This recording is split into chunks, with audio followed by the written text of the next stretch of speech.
मौजूदा समय ਨੂੰ ਲੈ ਕੇ दिन गुजरे महीना गुजरिया कई घंटे बीते या कहो कई घड़ियां बीतियां ते हासिल की होया। हासिल वाली कहानी जरा पेचीदा है क्योंकि हासिल तो इच्छावां लालसावां दे उल्ट वाली दास्तान है क्योंकि इंसान दी दौड़ ये दौड़ कदे खत्म नहीं होई ना होनी है। बहरहाल अजिहियां गल्लां अज दे दौर दे लई मायने रखदियां भी ने ते रखदियां भी नहीं क्योंकि अज दा दौर डर जरूरतां ख्वाहिशां ते सहम वाला है ते हर कोई एक टकटकी लगा के बैठा है कि हुण होऊगी दरअसल हो जो सरकार चाहती है सरकार की वो चाहती है जो जनता चाहती है। दरअसल जनता की उम्मीद ते कोई सरकार खरी उतरी ही नहीं। ये जानना वाला ही मुश्किल है।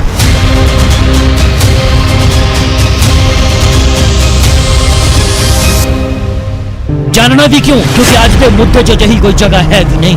अज का मुद्दा मौजूदा सरकार का है, मौजूदा हालात का है, मौजूदा जरूरत का है। दौर बेहद खौफनाक चल रहा है। सरकार की कोशिशें जारी ने, दिन ब दिन हलचल तेज होती जा रही है कि आसबाजियां का दौर भी गर्म है क्योंकि दौर कोरोना तो लड़ाई का है। बीते दिन ही पंजाब सरकार ने 2 हफ्ते के लिए कर्फ्यू बता दिता तो कुछ राहत भी दी पर इस राहत नूं हुण आफत कहिए या वाकई राहत क्योंकि जो तस्वीरां निकल के सामने आईयां ने वो कई सवाल खड़े करदियां ने। सवाल व्यवस्थावां ते, सवाल नीयतां ते, सवाल सरकारां ते अते सवाल साडे खुद ते यानी कि जनता ते कि असीं सुधरना कदों है। सो पेश है रिपोर्ट 7 तो 11 बदलिया की।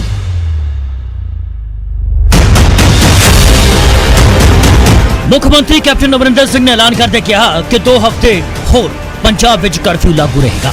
इस कर्फ्यू के दौरान सवेरे 7 बजे तो 11 बजे तक ढिल भी दी जाएगी। इस ढिल के दौरान भी वो दुकानां खुलियां होणगियां जिन्हां वस्तुओं की लोड़ रोजमर्रा की जिंदगी विच हुंदी है। इस ढिल के दौरान शारीरिक दूरियां का खास ध्यान रखने की सख्त हिदायत दी गई पर यह सब जानते ही कि सख्त हिदायत जनता ते किन्नियां को लागू होंदियां ने ते किन्ना को जनता पालन करती है।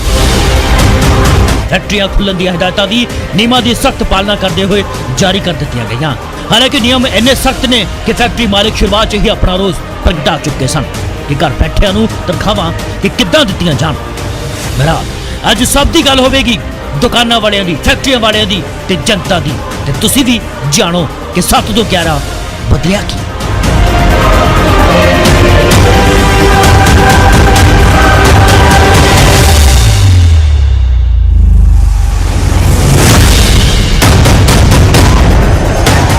गल शुरू करते हैं अपने प्रवासी भाईचारे तो।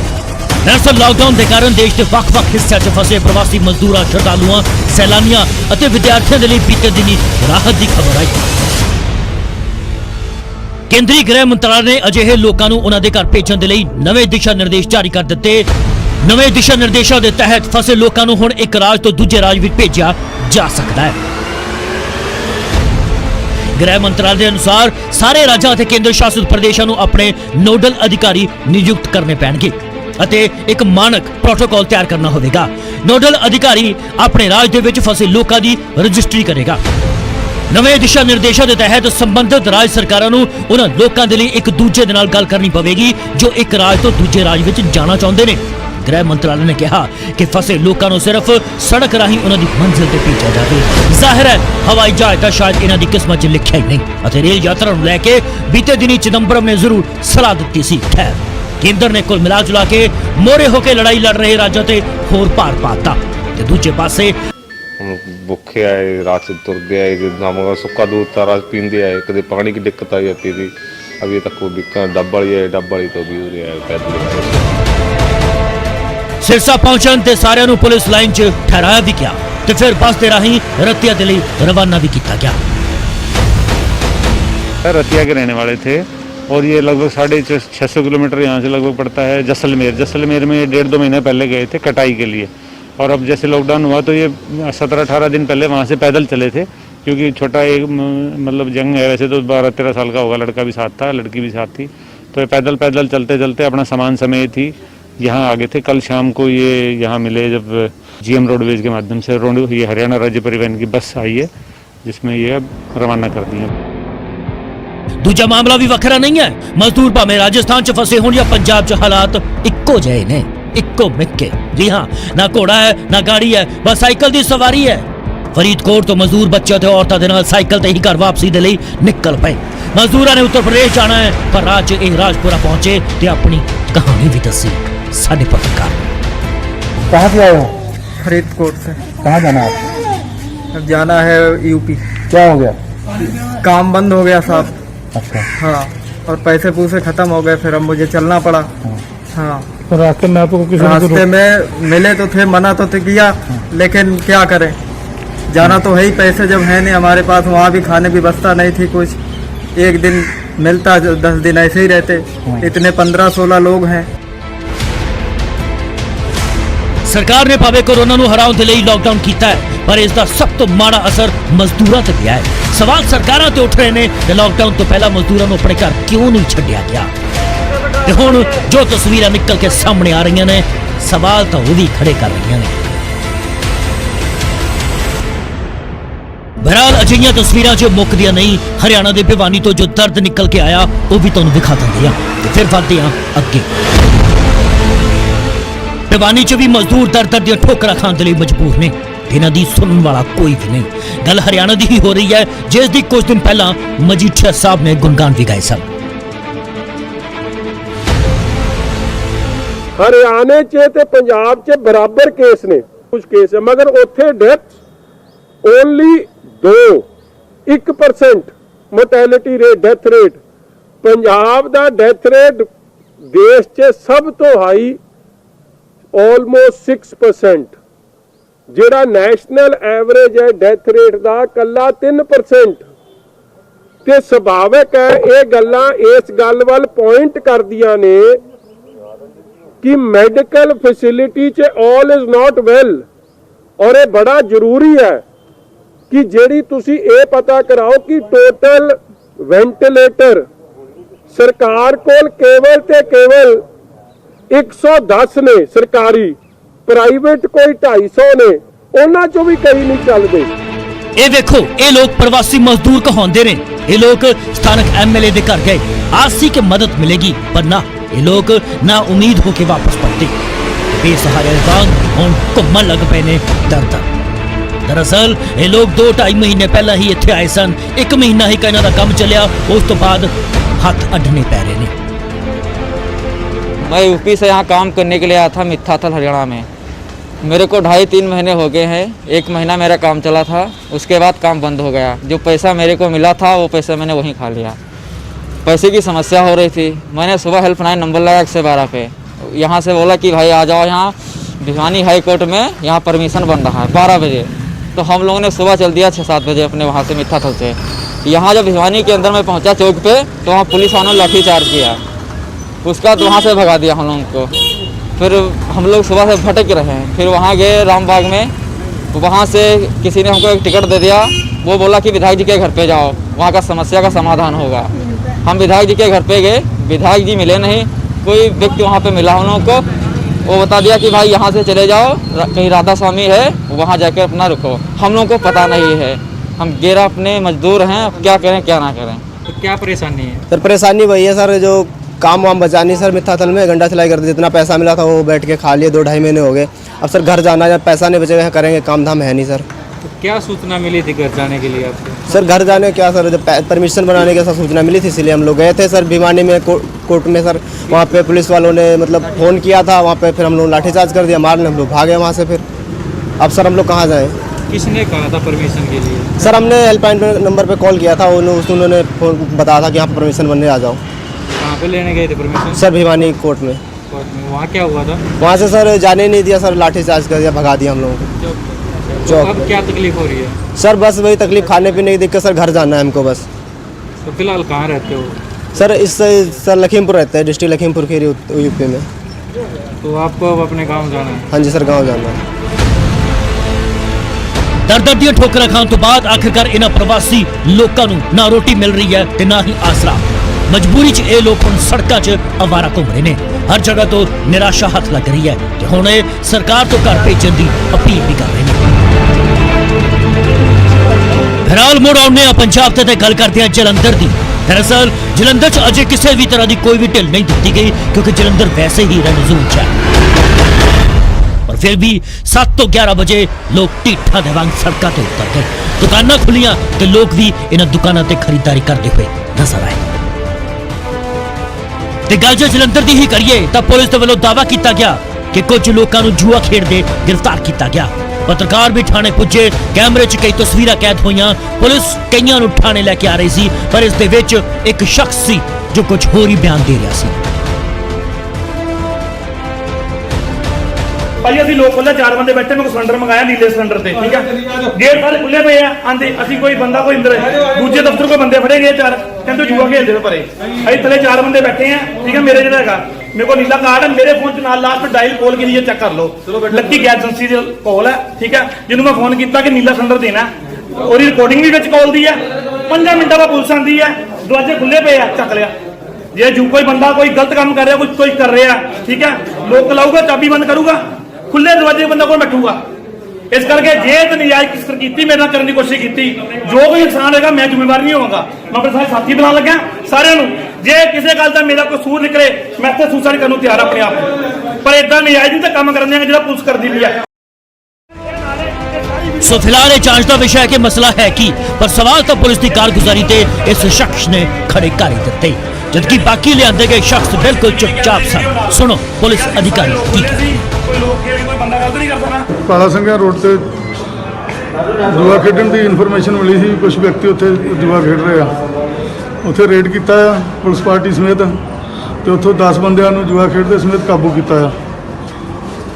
ਜੂਆ ਖੇਡਦਿਆਂ ਨੂੰ ਕਾਬੂ ਕਰਕੇ ਉਹਨਾਂ ਤੇ ਜਿਹੜੀ ਆਦੇ ਕਾਰਵਾਈ ਕੀਤੀ ਜਾ ਰਹੀ, ਅਮਲ 'ਚ ਲਿਆਂਦੀ ਜਾ ਰਹੀ। ਤੇ ਉੱਥੋਂ 2 ਬੰਦੇ ਭੱਜੇ ਆ। 2 ਬੰਦੇ ਪਿਛਲੇ ਪਾਸੇ ਉੱਪਰ ਦੀ ਛੱਤ ਤੇ ਚੜ੍ਹ ਕੇ ਬੰਦੇ ਪਿੱਛੇ ਹਨੇਰੇ ਦਾ ਫਾਇਦਾ ਉਠਾ ਕੇ ਨਿਕਲ ਗਏ ਆ, ਤੇ ਉਹਨਾਂ ਨੂੰ ਵੀ ਜਲਦੀ ਕਾਬੂ ਕਰ ਲਿਆ। ਟੋਟਲ ਕਿੰਨੇ ਬੰਦੇ? ਟੋਟਲ ਬੰਦੇ 10 ਬੰਦੇ ਜਿਹੜੇ ਅਸੀਂ ਰਾਉਂਡ ਅਪ ਕੀਤੇ ਆ। उधर जो दूजे पासे बरनाला शहर की गल करिए तो इत्थे भी कर्फ्यू च ढिल नहीं दी गई, पर ढीठ हुए लोगों ने इत्थे भी नियमां नूं तोड़िया। मजबूरन प्रशासन नूं मुनादी करवानी पई, पर पुलिस भी इत्थे ज्यादा सख्त नहीं दिखी। शायद पुलिस अगले आदेशों का इंतजार कर रही है। ਅੱਜ ਇਹਨਾਂ ਵੀ ਕਈ ਬੰਦੇ ਭੁਲੇਖੇ 'ਚ ਬਾਹਰ ਆ ਰਹੇ ਆ, ਤਾਂ ਉਹਨਾਂ ਨੂੰ ਕੋਈ ਉਸ ਤਰ੍ਹਾਂ ਸਖਤੀ ਨਹੀਂ ਕੀਤੀ ਜਾ ਰਹੀ ਜਿਵੇਂ ਕਰਫਿਊ ਦੀ ਵਾਇਲੇਸ਼ਨ ਉਹਨਾਂ ਨੇ ਕੀਤੀ ਹੋਵੇ। ਉਹਨਾਂ ਸਮਝਾ ਬੁਝਾ ਕੇ ਵਾਪਸ ਭੇਜਿਆ ਜਾ ਰਿਹਾ। ਵੈਸੇ ਤਾਂ ਲੋਕ ਕਾਫੀ ਸਮਝਦਾਰ ਹੋ ਗਏ ਜੀ, ਤੇ ਪਰ ਔਖਾ ਵੀ ਜਿੱਤਣਾ ਤਾਂ ਹੈ। ਜਿਸ ਤਰ੍ਹਾਂ ਦਾ ਪ੍ਰੋਬਲਮ ਹੈਗੀ ਹੈ, ਸਾਨੂੰ ਰਾਤ ਮੀਟਿੰਗ ਹੋ ਗਈ, ਬੜਾ ਵੈਲ ਡਿਫਾਈਨਡ ਸਾਰਾ ਕਲੈਰਿਟੀ ਦਿੱਤੀ ਸਾਡੇ ਸੀਨੀਅਰਸ ਨੇ, ਐਸਐਸਪੀ ਸਾਹਿਬ ਨੇ, ਕਿ ਆਪਣੀ ਕੀ ਪਾਲਿਸੀ ਹੋਏਗੀ, ਕਿਸ ਤਰ੍ਹਾਂ ਆਪਾਂ ਅੱਗੇ ਐਕਟ ਕਰਨਾ, ਤੇ ਉਸ ਮੁਤਾਬਕ ਅਸੀਂ ਮਤਲਬ ਲੋਕਾਂ ਨਾਲ ਅੱਗੇ ਪੁਲਿਸ ਦੀ। ਤੇ ਜੇ ਗੱਲ ਸਰਹੱਦੀ ਇਲਾਕੇ ਫਿਰੋਜ਼ਪੁਰ ਦੀ ਕਰੀਏ ਤਾਂ ਇੱਥੋਂ ਇੱਕ ਵੱਡੀ ਖਬਰ ਯਾਨੀ ਕਿ ਵੱਡੀ ਲਾਪਰਵਾਹੀ ਨਿਕਲ ਕੇ ਸਾਹਮਣੇ ਆਈ ਹੈ। 100 ਦੇ ਕਰੀਬ ਸ਼ਰਧਾਲੂਆਂ ਨੂੰ ਇੱਕ ਹੋਸਟਲ ਦੇ ਵਿੱਚ ਰੱਖਿਆ ਗਿਆ, ਜਿੱਥੇ 100 ਦੇ ਕਰੀਬ ਹੀ ਬੱਚੇ ਵੀ ਰਹਿ ਰਹੇ ਨੇ। ਜੀ ਹਾਂ, ਬੱਚੇ ਜੋ ਇਸ ਯੂਨੀਵਰਸਿਟੀ ਦੇ ਵਿੱਚ ਪੜ੍ਹਦੇ ਨੇ। ਸ਼੍ਰੀ ਹਜ਼ੂਰ ਸਾਹਿਬ ਤੋਂ ਪਰਤੇ 100 ਦੇ ਕਰੀਬ ਸ਼ਰਧਾਲੂਆਂ ਨੂੰ ਇਹਨਾਂ ਬੱਚਿਆਂ ਦੇ ਨਾਲ ਰੱਖ ਦਿੱਤਾ ਗਿਆ, ਜਿਸ ਤੋਂ ਬਾਅਦ ਬੱਚਿਆਂ 'ਚ ਸਹਿਮ ਦਾ ਮਾਹੌਲ ਹੈ। बिना बताए सर हमें यहाँ पे क्वारंटाइन सेंटर हमारे कॉलेज में बनाया गया और एकदम सामने ही है, और हमारे जस्ट सामने है। हमें रात को 1 घंटे के अंदर टाइम दिया गया, 15-20 मिनट में आप जो सामान हटा सको हटाओ, नहीं तो आप करो हम आपको सामान टच नहीं करने देंगे। वो सामान हम जबरदस्ती हटाए, जिस तरह भी गया। रात को सोने को भी नहीं मिला ठीक से, रूम अलॉट नहीं हुए। दूसरे हॉस्टल में एक साथ गैदर कर दिया गया, एक रूम में 10-10 चार हॉस्टल के बीच में एक वाटर कूलर है, सारे यूज कर रहे हैं। इन्फेक्टेड हो चाहे नहीं हो, सोशल कुछ नहीं है। शॉपिंग कॉम्प्लेक्स एक है, सब आते जाते हैं, कोई मतलब कोई वार्डन कोई हमारे यहाँ मतलब कोई भी लोग नहीं आ रहे हैं, किसी को कुछ पता नहीं है। और फिरोजपुर ਦੇ ਵਿੱਚ ਹੀ ਸਾਡੇ ਪੱਤਰਕਾਰ ਨੇ ਸਵੇਰੇ 7 ਤੋਂ 11 ਸ਼ਹਿਰ ਦਾ ਜਾਇਜ਼ਾ ਵੀ ਲਿਆ। ਮੁੱਖ ਮੰਤਰੀ ਪੰਜਾਬ ਕੈਪਟਨ ਅਮਰਿੰਦਰ ਸਿੰਘ ਵੱਲੋਂ ਕੱਲ ਜਿਹੜਾ ਹੈ ਕਰਫਿਊ ਦੇ ਵਿੱਚ ਕੁਝ ਢਿੱਲ ਦਿੰਦਿਆਂ ਹੋਇਆ 7 ਤੋਂ 11 ਵਜੇ ਦੁਕਾਨਾਂ ਖੋਲ੍ਹਣ ਦੇ ਲਈ ਢਿੱਲ ਦਿੱਤੀ ਗਈ ਸੀ। ਕਰਫਿਊ ਦੇ ਵਿੱਚ ਕੁਝ ਰਿਲੈਕਸੇਸ਼ਨ ਦਿੱਤੀ ਗਈ ਸੀ। ਮਗਰ ਜੇ ਗੱਲ ਕਰੀਏ ਫਿਰੋਜ਼ਪੁਰ ਦੀ, ਤੇ ਜ਼ਿਲ੍ਹਾ ਫਿਰੋਜ਼ਪੁਰ ਦੇ ਡਿਪਟੀ ਕਮਿਸ਼ਨਰ ਨੇ ਉਹਨਾਂ ਨੇ ਰਾਤ ਨੂੰ ਜਿਹੜਾ ਹੈ ਇਹ ਐਲਾਨ ਕੀਤਾ ਕਿ ਜਿਹੜੀ ਢਿੱਲ ਹੈ ਉਸ ਨੂੰ ਇੱਕ ਵਾਰ ਜਿਹੜਾ ਹੈ ਅੱਜ ਦੇ ਦਿਨ ਲਈ ਕੈਂਸਲ ਕੀਤਾ ਗਿਆ। ਇੱਥੇ ਪੰਜਾਬ ਪੁਲਿਸ ਦੇ ਲੋਕ ਮੌਜੂਦ ਨੇ, ਕਿਉਂਕਿ ਲੋਕ ਜਿਹੜੇ ਆ ਉਹਨਾਂ ਨੂੰ ਇਹ ਪਤਾ ਲੱਗਿਆ ਕਿ ਅੱਜ ਜਿਹੜੀ ਹੈ ਢਿੱਲ ਹੈ ਔਰ ਅੱਜ ਤੋਂ ਬਾਜ਼ਾਰ ਜਿਹੜਾ ਖੋਲ੍ਹਿਆ ਜਾ ਸਕਦਾ ਹੈ, ਔਰ ਲੋਕ ਜਿਹੜੇ ਦੁਕਾਨਦਾਰ ਨੇ ਉਹ ਆਪਣੇ ਘਰਾਂ ਚੋਂ ਨਿਕਲੇ। ਔਰ ਦੂਜੇ ਪਾਸੇ ਜਿਹੜੀ ਪੰਜਾਬ ਪੁਲਿਸ ਫਿਰੋਜ਼ਪੁਰ ਪੁਲਿਸ ਹੈ ਇਹ ਲੋਕਾਂ ਨੂੰ ਜਿਹੜਾ ਹੈ ਇਤਲਾਹ ਦੇ ਰਹੀ ਹੈ ਕਿ ਕਰਫਿਊ 'ਚ ਜਿਹੜੀ ਅੱਜ ਢਿੱਲ ਦੇਣੀ ਸੀ ਉਹ ਕੈਂਸਲ ਕਰ ਦਿੱਤੀ ਗਈ ਹੈ। ਇਸ ਕਰਕੇ ਲੋਕ ਆਪਣੇ ਘਰਾਂ ਦੇ ਵਿੱਚ ਰਹਿਣ ਤੇ ਇਸ ਕਰੋਨਾ ਵਾਇਰਸ ਵਰਗੀ ਮਹਾਮਾਰੀ ਤੋਂ ਜਿਹੜਾ ਹੈ ਬਚਿਆ ਜਾ ਸਕਦਾ ਹੈ। ਪਰ ਦੂਜੇ ਪਾਸੇ ਜਿਹੜੇ ਲੋਕ ਨੇ ਉਹਨਾਂ ਨੂੰ ਇਹ ਇਤਲਾਹ ਹੋਣ ਕਾਰਨ ਕਿ ਵੀ ਅੱਜ ਕਰਫਿਊ ਦੇ ਵਿੱਚ ਢਿੱਲ ਹੈ, ਲੋਕ ਜਿਹੜੇ ਆਪਣੇ ਘਰਾਂ ਵਿੱਚੋਂ ਨਿਕਲੇ ਨੇ, ਚਾਹੇ ਉਹ ਦੁਕਾਨਦਾਰ ਨੇ ਜਾਂ ਉਹ ਲੋਕ ਨੇ ਜਿਨ੍ਹਾਂ ਨੂੰ ਜ਼ਰੂਰੀ ਸਮਾਨ ਬਾਜ਼ਾਰਾਂ ਦੇ ਵਿੱਚ ਚਾਹੀਦਾ, ਉਹ ਆਪਣੇ ਘਰਾਂ ਦੇ ਵਿੱਚੋਂ ਬਾਜ਼ਾਰਾਂ ਦੇ ਲਈ ਆਏ ਨੇ। ਪਰ ਪੁਲਿਸ ਵੱਲੋਂ ਇਹਨਾਂ ਨੂੰ ਜਿਹੜਾ ਹੈ ਘਰਾਂ ਦੇ ਵਿੱਚ ਵਾਪਸ ਭੇਜਿਆ ਜਾ ਰਿਹਾ ਹੈ। ਗੱਲ ਕਪੂਰਥਲਾ ਦੀ, ਜਿੱਥੇ ਇੱਕ ਬੈਂਕ ਨੇ ਆਪਣੀਆਂ ਫਾਰਮੈਲਿਟੀਆਂ ਪੂਰੀਆਂ ਕਰਨ ਦੇ ਲਈ ਇੱਕ ਵਿਅਕਤੀ ਦੀ ਜ਼ਿੰਦਗੀ ਨੂੰ ਹੀ ਦਾਅ ਤੇ ਲਗਾ ਦਿੱਤਾ। ਮਸਲਾ ਸੀ ਬੈਂਕ ਅਕਾਊਂਟ ਦੇ ਨਾਲ ਆਧਾਰ ਕਾਰਡ ਨੂੰ ਲਿੰਕ ਕਰਨ ਦਾ, ਪਰ ਜਿਸ ਵਿਅਕਤੀ ਦਾ ਆਧਾਰ ਕਾਰਡ ਲਿੰਕ ਕਰਵਾਉਣਾ ਸੀ ਉਹ ਇਹ ਵਿਅਕਤੀ ਹੈ ਜੋ ਟੈਂਪੂ ਤੇ ਪਿਆ ਹੈ ਬਿਮਾਰ ਬਜ਼ੁਰਗ। ਇਲਜ਼ਾਮ ਨੇ ਕਿ ਇਸ ਬੈਂਕ ਦੇ ਬਾਰ-ਬਾਰ ਮਜਬੂਰ ਕਰਨ ਤੇ ਇਹ ਸ਼ਖਸ ਇਸ ਹਾਲਾਤ ਦੇ ਵਿੱਚ ਇੱਥੇ ਲਿਆਂਦਾ ਗਿਆ। 16 ਕਿਲੋਮੀਟਰ ਦਰਦ ਨਾਲ ਤੜਪਦਾ ਇਹ ਵਿਅਕਤੀ ਪੈਰਿਸ ਦੀਆਂ ਸੜਕਾਂ ਤੋਂ ਹੁੰਦਾ ਹੋਇਆ ਨਹੀਂ ਆਇਆ, ਸਗੋਂ ਪੰਜਾਬ ਦੇ ਪਿੰਡਾਂ ਦੀਆਂ ਸੜਕਾਂ ਤੋਂ ਹੁੰਦਾ ਹੋਇਆ ਇਸ ਬੈਂਕ ਦੇ ਬਾਹਰ ਪੁੱਜਿਆ। ਸ਼ਾਇਦ ਬੈਂਕ ਮੁਲਾਜ਼ਮਾਂ ਨੂੰ ਸ਼ਰਮ ਨਹੀਂ ਆਈ, ਕਿਉਂਕਿ ਫਾਰਮੈਲਿਟੀ ਤਾਂ ਫਾਰਮੈਲਿਟੀ ਹੈ। ਬਹਰਾਲ ਸੁਣੋ ਇਹਨਾਂ ਦੇ ਪਰਿਵਾਰਕ ਮੈਂਬਰ ਕੀ ਕਹਿੰਦੇ ਨੇ।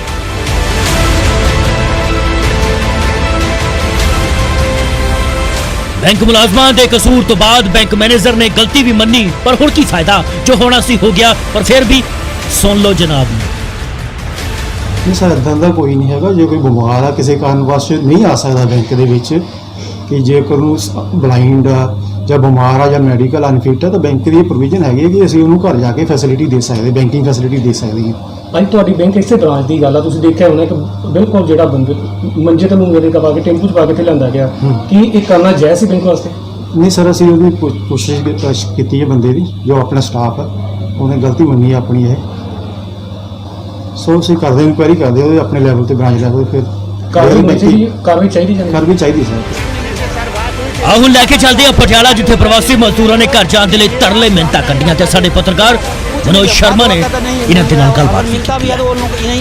ਲਾਕਡਾਊਨ ਦੇ ਚੱਲਦੇ ਆ ਪ੍ਰਵਾਸੀ ਮਜ਼ਦੂਰਾਂ ਨੂੰ ਰਾਸ਼ਨ ਨਹੀਂ ਮਿਲਿਆ ਤੇ ਇਹਦੇ ਚੱਲਦੇ ਉਹਨਾਂ ਨੇ ਅੱਜ ਸਨੌਰੀ ਅੱਡੇ ਦੇ ਉੱਪਰ ਪ੍ਰਦਰਸ਼ਨ ਕੀਤਾ, ਰੋਡ ਜਾਮ ਕੀਤਾ। ਉਹਨਾਂ ਨਾਲ ਗੱਲ ਕਰਦੇ ਕਿ ਆਖਰ ਉਹਨਾਂ ਨੂੰ ਕਿਹੜੀਆਂ ਮੁਸ਼ਕਲਾਂ ਦਾ ਸਾਹਮਣਾ करना पै रहा है, की मुश्किल आ रही है? मुश्किल है जी, लॉकडाउन जब से चला है जी, कोई राशन पानी हम लोग के पास नहीं है। हम लोग हार चुके हैं, हम लोग को पल्ले कुछ पैसे नहीं है। हम लोग बिहार अररिया जिला से बोल रहे हैं, हम लोग अररिया जिले के आदमी हैं, बिहार के लोग हैं। हम लोग किसी भी तरह से हम लोग को घर पहुंचा दो, यहाँ काम करता कोई है नहीं, हम लोग क्या करें? यहाँ पे परिवार भी है, किसी का है किसी का नहीं भी है, ठीक है जी। तो हम लोग यही आदेश करते हैं कि किसी भी हालत से हाथ जोड़ के विनती करते हैं, हम लोग को घर तक पहुंचा दो। प्रशासन ने कुछ नहीं दिया आपको? कुछ नहीं दिया जी, एमसी से बात कुछ नहीं दिया। बात हुआ कहता नहीं मिल रहा है, अगर मिलता भी है तो उन यही यहाँ के जो लोग हैं, जो यहाँ के लोग हैं उसी को मिल रहा है जी, जो लोग यहाँ के हैं उन्हीं को मिल रहा है, हम लोग प्रदेश को नहीं मिल रहा है। सर बात हुई थी, एमसी कहा था तो आप लोग हमारे वोटर लिस्ट में नहीं हो, इसलिए आपको हम नहीं राशन दे सकते। आप लोग कारपोरेशन वाले जेड़े हैं कार्ड है उसी को मिलेगा। तो हम लोगों के पास सर यहाँ क्या है? हम लोग तो रोज के कमाने खाने वाले हैं, कहाँ से हम कार्ड ले आए? इसलिए सर हम लोगों की सर्वत प्रार्थना है कि हमारे देश यूपी भेज दिए। हाँ, ਜਾਂਦੇ ਜਾਂਦੇ ਦੱਸਦੀ ਹੈ ਕਿ ਸ਼ਾਮ ਪੈਂਦੇ ਪੈਂਦੇ ਮੁੱਖ ਮੰਤਰੀ ਨੇ ਪੰਜਾਬ ਦੇ ਸਾਰੇ ਜ਼ਿਲ੍ਹਿਆਂ ਦੇ ਡੀਸੀਆਂ ਦੇ ਨਾਲ ਮੀਟਿੰਗ ਵੀ ਕੀਤੀ, ਜਿਸ 'ਚ ਉਹਨਾਂ ਜ਼ਿਲ੍ਹਿਆਂ ਦੇ ਸਾਰੇ ਜ਼ਿਲ੍ਹਾ ਮੁਖੀਆਂ ਨੂੰ ਆਪਣੇ ਆਪਣੇ ਜ਼ਿਲ੍ਹਿਆਂ ਦੀ ਸਿਚੁਏਸ਼ਨਸ ਯਾਨੀ ਕਿ ਹਾਲਾਤਾਂ ਦੇ ਹਿਸਾਬ ਦੇ ਨਾਲ ਫੈਸਲਾ ਲੈਣ ਦੇ ਨਿਰਦੇਸ਼ ਜਾਰੀ ਕਰ ਦਿੱਤੇ ਨੇ। ਤੇ ਖਾਸ ਤੌਰ ਤੇ ਮੁੱਖ ਮੰਤਰੀ ਨੇ ਸਾਰੇ ਜ਼ਿਲ੍ਹਿਆਂ ਦੇ ਡੀਸੀਆਂ ਨੂੰ ਪ੍ਰਵਾਸੀ ਮਜ਼ਦੂਰਾਂ ਦੀ ਇੱਕ ਲਿਸਟ ਬਣਾਉਣ ਦੇ ਲਈ ਵੀ ਆਦੇਸ਼ ਦਿੱਤੇ ਨੇ ਅਤੇ ਖਾਸ ਤੌਰ ਤੇ ਪ੍ਰਧਾਨ ਮੰਤਰੀ ਨੂੰ ਚਿੱਠੀ ਲਿਖੀ ਹੈ ਪ੍ਰਵਾਸੀ ਮਜ਼ਦੂਰਾਂ ਨੂੰ ਉਹਨਾਂ ਦੇ ਗ੍ਰਹਿ ਜ਼ਿਲ੍ਹਿਆਂ 'ਚ ਵਾਪਸ ਭਿਜਵਾਉਣ ਦੇ ਲਈ ट्रेनां चलाइयां जान। सो ये जिहड़ी मंग हैगी है, ये मंग कीती है मुख मंत्री ने प्रधानमंत्री नूं चिट्ठी लिख के। चंडीगढ़ न्यूज़ डेस्क तो नीरज बाली दे नाल ब्यूरो रिपोर्ट न्यूज़ 18 पंजाब।